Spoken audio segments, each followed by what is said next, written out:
My ex said, "You'll never do better than me." His mom just hired me to plan his sister's wedding. My phone was vibrating so hard on the cafe table that my iced latte made little tremors in the straw, and I was trying to ignore it because I'd already checked my calendar twice and the florist was late and my assistant was texting me, "Where are the linens?" in all caps. Then I glanced down and saw the caller ID, and my stomach did that cold, slow drop like an elevator cable snapped. Linda Harris. Not unknown. Not no caller ID. Full name, like the universe was daring me to answer. I stared at it long enough for the screen to dim, then brighten again as it kept ringing, and my palm went slick against the glass. Linda Harris, my ex's mom, who hadn't spoken to me in 3 years, was calling me on a Tuesday morning like she hadn't watched her son grind me into dust and call it love. I answer on the third ring because I'm apparently still the kind of person who thinks if you don't pick up, you're being rude, even when your body is screaming don't. "Hello," I said, forcing my voice into that professional tone that usually saves me.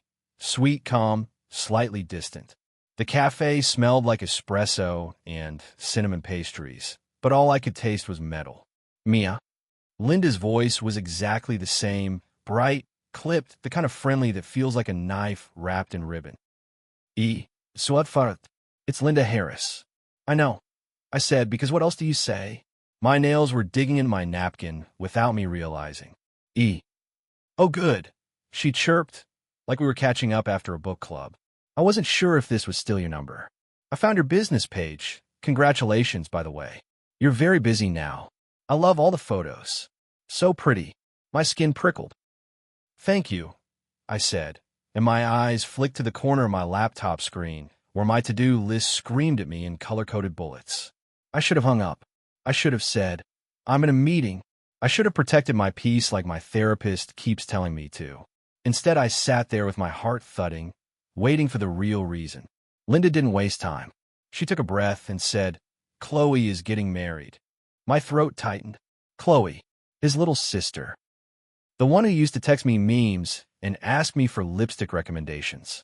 The one who hugged me at Christmas and whispered, "I'm sorry he's like that sometimes," like it was weather. "That's nice," I said carefully. "It's wonderful," Linda said, voice warm. "And we want it to be perfect. We're doing it at Willow Ridge Winery. May and Mia, I want you to plan it." The cafe suddenly felt too loud. Someone laughed behind me, and it sounded like it was happening underwater. "Me," I repeated stupidly. "Yes," Linda said, as if it was obvious. "You're the best in town now, and frankly, I don't want some young girl with a clipboard ruining my daughter's day. I want someone competent, someone who understands our family." My fingers went numb around my phone. "Linda," I said, and I could hear the shake in my breath. I know," she cut in, still cheerful, "that you and Ryan had your situation. But that was years ago, sweetheart. Water under the bridge. This is business. And Chloe specifically asked for you." That was the part that hit me hardest. Chloe asked for me, not Linda. Not some weird power move from his mother. Chloe, the bride. I stared at the condensation pooling under my glass. I could feel my pulse in my ears. "Why would she?" I started. "Because she has eyes," Linda said, like it was funny. "And she's not an idiot. She's seen your work. And she trusts you. So, can we meet? I'm free this afternoon. We can talk numbers." I should have said no. I should have said, "I'm unavailable." I should have protected the fragile, hard-earned distance I'd built between myself and that family. But the truth is, my brain was already doing that thing it always does. Analyzing. Risk. Reward. Money. Reputation. Professionalism. The quiet, petty part of me that whispered, "Imagine his face when he realizes you're in charge now." "I need to speak with Chloe directly," I said, buying time. "And there would be a contract. Boundaries. Clear scope." "Oh, of course," Linda said brightly. "Whatever you need. You're the professional." And I swear, twin, if you could have seen my face in that moment, half stunned, half furious, half laughing internally at the absurdity, you'd understand why I didn't end the call. Because 3 years ago, Ryan Harris told me I'd never do better than him. And now his mother was calling me like I was the solution to her family's biggest day. It was a Thursday night in late November, 3 years ago, when Ryan said the line that lodged in my brain like a splinter, "You'll never do better than me." We were in his apartment, the one with the fake leather couch that always squeaked and the kitchen that smelled like old onions. I just told him I was leaving, not taking a break, not needing space. Leaving. Done. I was holding a cardboard box of my things, random makeup, a hoodie, a charger. And my hands were shaking so badly the box kept slipping. Ryan stood in the doorway like a bouncer, blocking me, smiling that slow, confident smile he used when he wanted you to feel small. "You're being dramatic," he said, like he'd said 1,000 times before. "You'll calm down. You always do." "I'm not calming down," I said. My voice sounded raw, like I'd been screaming even though I hadn't. "I'm leaving." He laughed. Actually laughed. "Okay," he said, nodding like he was humoring a toddler. "Go. But don't come crawling back when you realize nobody else is going to put up with you." I felt my cheeks burn. "Put up with me?" I repeated. Ryan's eyes flicked over the box in my arms like it was proof I was unstable. "You're sensitive," he said. "You take everything personally. You think you're this big prize because you can organize a few parties. You're not." My chest tightened. "I'm not doing this," I whispered. He leaned closer and said it softly, like he was giving me advice. "You'll never do better than me, Mia." It wasn't even about money or looks. It was about power. Ryan believed he was the ceiling, that my life would always orbit his approval. And the scariest part is I almost believed him, because when someone has been dripping that message into you for years, it becomes background noise you mistake for truth. Ryan and I had dated for 5 years. We met in college, and at first he was charming in that intense, flattering way that feels like being chosen. He'd tell me I was the only person who got him, and when you're 21 and someone acts like you're special, you cling to it. Over time, the compliments turned into corrections. The affection turned into conditions. He'd make jokes about me in front of people and call it banter. He'd pick fights before events, so I'd show up quiet and apologetic. He'd roll his eyes when I talked about my goals, then act shocked when I stopped sharing them. And the entire time, his mother enabled him in this very polished way. Linda never yelled. She didn't need to. She'd just tilt her head and say, "Are you sure you want to wear that?" Or "Ryan gets stressed, you know how he is." Or "We all have to compromise in relationships." It was like being gently pressed underwater while someone smiled. When I finally left, I moved into a tiny studio and cried for weeks, not because I missed Ryan, but because my nervous system didn't know what to do without constant tension.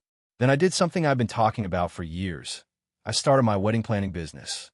Not because of revenge, because I needed something that was mine, something Ryan couldn't correct. And it worked, slowly at first, then faster.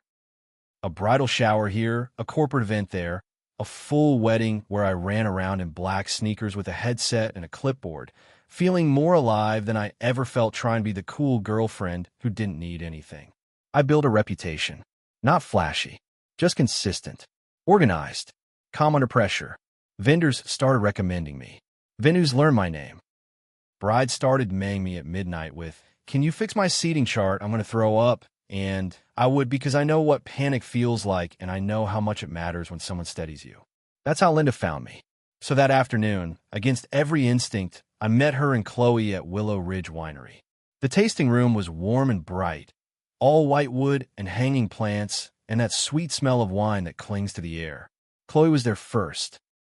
When she saw me, her face lit up in genuine relief, and she stood up so fast her chair scraped. "Mia," she said, and her voice cracked. "Oh my God, thank you for coming." She hugged me before I could decide what to do, and her hair smelled like expensive shampoo and nerves. She pulled back and looked at me with that pleading look brides get when they're about to hand you their sanity. "I know this is weird," she whispered. "Yeah," I said softly. "It is." Chloe swallowed. "But I didn't know who else to trust," she said. "Everyone keeps recommending these planners who feel like influencers, like they want my wedding to be content. I wanted to feel real, and you always made things feel safe." That nearly knocked the wind out of me. Safe. Ryan spent years making me feel like I was too much, And his sister, was telling me I made things feel safe. Linda swept in a minute later, wearing pearls and confidence. She kissed Chloe's cheek, then turned to me like we were old friends.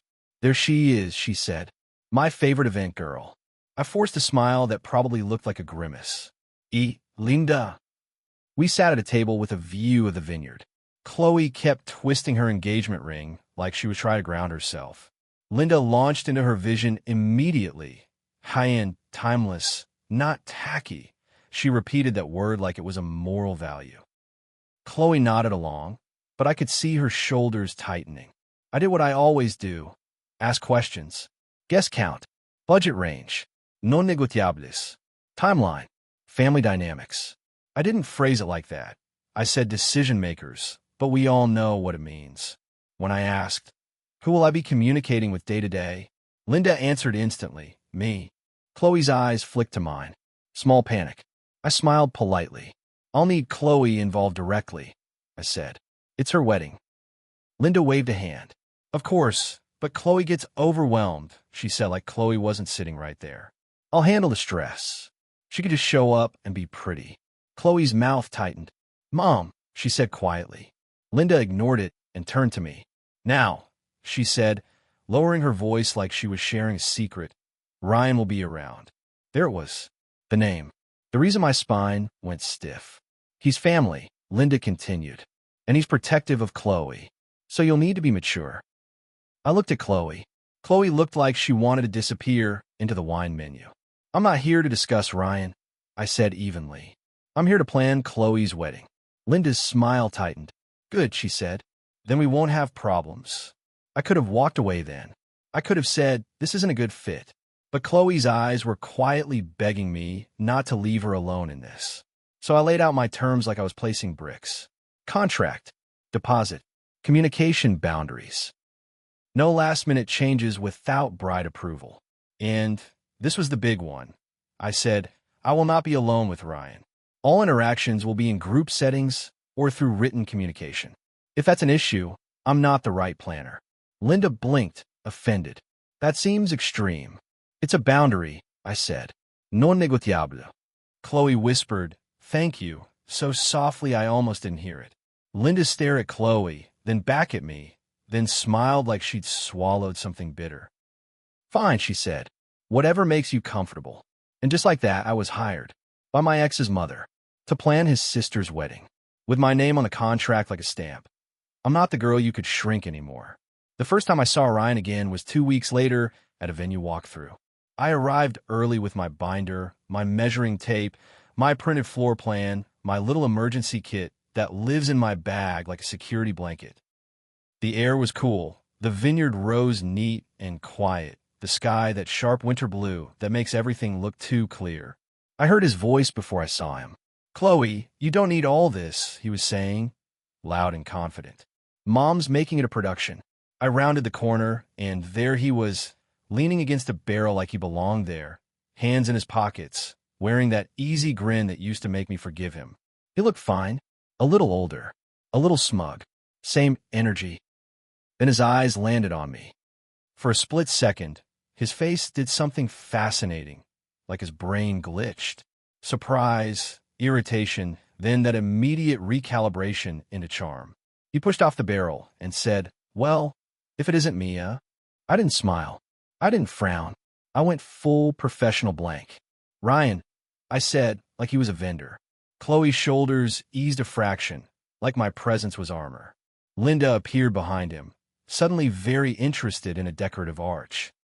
Ryan's eyes traveled over my clipboard, my black coat, my calm posture, like he was trying to reconcile it with a girl he used to corner in kitchens and tell she was too emotional.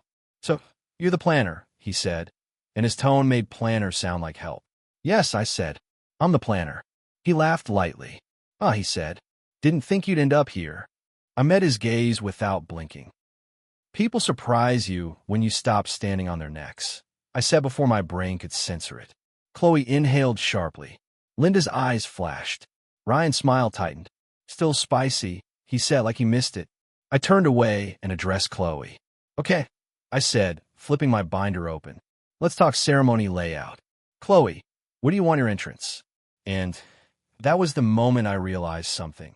Ryan could only control a room when people gave him attention. So I stopped feeding him. Over the next few months, planning Chloe's wedding felt like two parallel realities. One was the actual wedding. Chloe excitedly picking colors, crying over invitations, laughing when we did cake tastings, whispering fears about speeches and family drama. Her fiancé, Ben, was genuinely kind, quiet, steady, the type who holds your hand without making it a performance. We built something beautiful. A late afternoon ceremony by the vines, warm lights, long tables, a playlist that wasn't cheesy, tiny details Chloe cared about that Linda kept trying to bulldoze. The other reality was Linda's control and Ryan's ego orbiting the whole thing like a storm. Linda tried to override Chloe constantly. She'd text me separate instructions. Move Chloe's childhood friend to table 12. I don't like her vibe. She'd call vendors behind my back. She'd push for bigger everything. Bigger guest list, bigger flowers, bigger budget, because a wedding to Linda was proof of status. Ryan tried a different tactic. He acted like he was helping. He'd show up to meetings uninvited and say things like, "Mia and I go way back," as if that gave him authority. He'd suggest changes with that same smug tone. "Trust me, Chloe, this is what people will remember." He'd also make little comments to me when no one was looking. Not loud enough to call out, just enough to poke. "Did you bring your little emergency kit?" he said once, smirking. "Goo." I ignored him. Then, about a month before the wedding, Chloe asked me to meet her alone. Not at the winery, not at her parents' house, at a neutral coffee shop, like a teenager arranging a secret meetup. She arrived with her shoulders tense and her eyes red. "Mia," she said, gripping her cup, "I need to tell you something." My stomach sank. "Okay." She swallowed hard. "Ryan has been telling Ben stuff," she whispered. "Like about you. About your relationship." My throat went tight. "What kind of stuff?" Chloe looked miserable. "That you're bitter," she said quickly, like she wanted to rip the words out and throw them away. "That you're doing this to get close to him again. That you're unstable." I felt my whole body go cold. Not surprised. Ryan has always rewritten reality to protect his ego, but still, it stung in this deep, old way. Like he was trying to drag me back into the role of crazy ex because it was the only story where he stays powerful. Chloe's voice shook. "I told Ben it's not true. Ben doesn't believe him. But Ryan keeps saying it, and my mom keeps acting like you should just rise above it." I stared at the table, at the little sugar packets lined up like tiny graves. "Thank you for telling me," I said, and my voice sounded distant even to me. Chloe's eyes filled. "I'm so sorry," she whispered. "I didn't want you in the middle of this." I exhaled slowly. "Chloe," I said gently, "I've been in the middle of this since I met your brother." She flinched like I'd slapped her with honesty. Then she did something that made me want to cry right there in the coffee shop. She reached across the table and squeezed my hand. "I don't want him to ruin this," she said. "Or ruin you." That sentence, "ruin you," hit me because it was so close to what Ryan tried to do without ever using that word. Shrink, shame, control. He tried to ruin the version of me that existed without him. "I won't let him," I said quietly. And I meant it. I documented everything after that. Not dramatic, not revenge, just protection. If Linda called a vendor behind my back, I followed up in writing. If Ryan showed up and made a comment, I redirected immediately and kept everything in group chats. If Chloe needed to make a decision, I made sure her approval was in writing. I kept my professionalism so tight it could have cut glass because that's the only language families like there's respect. The week of the wedding was chaos like every wedding week is. Rain forecasts, missing place cards, a groomsman who forgot his suit, the florist switching peonies for ranunculus because supply issues, Chloe texting me at midnight. What if I trip walking down the aisle? And then, the night before the rehearsal, Ryan cornered me. Not physically, but in that way where he boxes you in with words. I was in the vineyard office printing the final timeline when he walked in and shut the door behind him. The click made my skin crawl. "Relax," he said immediately, seeing my posture go rigid. "I'm not going to bite." I didn't turn around. This conversation needs another person present, I said flat. Ryan laughed softly. Still paranoid, he said. You always loved playing the victim. My fingers tightened on the paper so hard it crumpled slightly. I turned and looked at him, really looked, and what I felt was exhaustion. Not fear, not longing, just tired. What do you want? I asked. Ryan's eyes flicked over me, assessing. I just think it's funny, he said, leaning against the desk like he owned it. You're here, in my family's world again. After everything. Guess you didn't do better than me after all. My heart thudded, but my face didn't change. Ryan, I said, voice calm, your mother hired me because I'm good at my job. He smiled. Sure, he said. Whatever you need to tell yourself. I took a slow breath.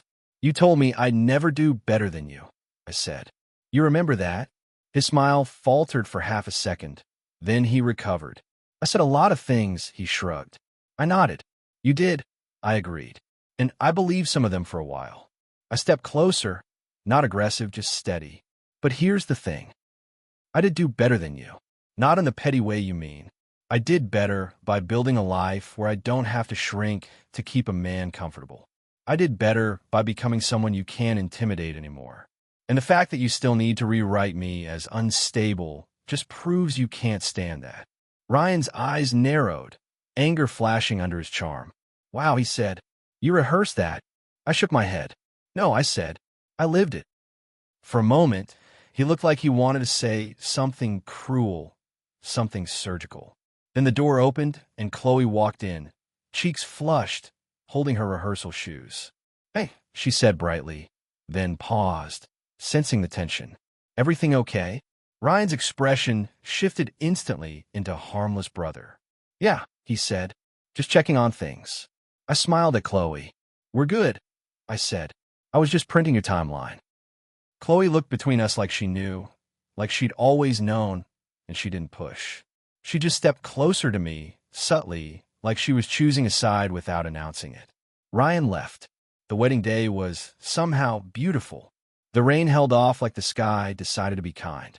Chloe looked radiant in that soft, real way, not like a magazine, like a person in love. Ben cried when he saw her. Guests laughed, ate, danced. The lights glowed warm as the sun dipped behind the vines. And Ryan? Ryan tried. He tried to reclaim the spotlight. He made jokes during speeches that didn't land. He hovered. He drank a little too much. At one point, he wandered into the bridal suite and started criticizing the playlist like his opinion mattered more than the bride's. I stepped in front of him calmly and said, Ryan, you need to leave this room. He blinked, offended. Excuse me. This room is for the bride. I said evenly. You're stressing her out. Go downstairs. Chloe looked up at me, eyes wide with relief. Ryan scoffed. You don't get to tell me what to do. I smiled sweetly. Actually, I said I do, because I'm running the timeline. And if you disrupt it, I will have security escort you out. The word security sobered him instantly. His eyes flicked toward the door, toward the staff outside, toward the reality that this wasn't his apartment and I wasn't 21 anymore. He muttered something under his breath and left. Later, during the reception, Linda cornered me near the bar.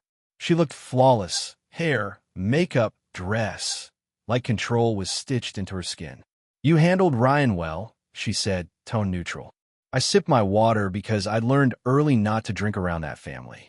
I handled the wedding. I corrected politely. Linda's mouth tightened. You always were competent, she said, and it sounded like she was chewing on something unpleasant. I looked at her and felt something strange, pity. Not because she was powerless, but because she'd built a world where love was conditional and control was currency. How exhausting. Chloe's happy, I said. That's what matters. Linda stared at me for a long moment, then said quietly, he shouldn't have spoken to you the way he did. It wasn't a full apology. Linda doesn't do full anything unless it benefits her. But it was the closest she'd ever come to acknowledging what happened. I nodded once. No, I agreed. He shouldn't have. Then I walked away because I didn't need her validation. I didn't need to win a conversation. I'd already won something bigger, my own peace. At the very end of the night, after the sparklers and the send-off and the last vendor loadout, Chloe found me near my car. Her veil was off, her hair slightly messy, her eyes bright in that post-wedding glow. "Mia," she said, grabbing my hands. "Thank you. Seriously, you saved me." "You didn't need saving," I said softly. "You just needed support." Chloe swallowed. "I'm sorry," she whispered, and her voice wobbled. "About Ryan. About everything." I squeezed her hands back. "You're not responsible for him," I said. "But thank you." She nodded hard. "He said you'd never do better than him," she blurted suddenly, like she couldn't hold it in anymore. "I heard him once. A long time ago. I didn't say anything, and I hate myself for it." My chest tightened. "Chloe." She shook her head. "No," she said, tears filling her eyes. "I need you to know he was wrong. You're incredible. And watching you today, I felt proud. Like, proud that you didn't let him break you." I blinked fast because my eyes were burning. "Thank you," I managed. As she turned to go back to Ben, I saw Ryan across the lot, standing near Linda's car, watching. He looked like he wanted to say something. He looked like he wanted to pull me back into the old dance. One last jab, one last hook, one last moment where he gets to feel in control. But he didn't come over. Maybe he was embarrassed. Maybe he was angry. Maybe he finally understood that the version of me he could bully doesn't exist anymore. I got into my car, shut the door, and just sat there for a minute with my hands on the steering wheel, breathing. My body felt heavy, like all the adrenaline was draining out at once. The vineyard lights glowed behind me, soft and golden, and for the first time in a long time, thinking about Ryan didn't make me feel small. It made me feel distant, like it was a chapter I'd finished reading.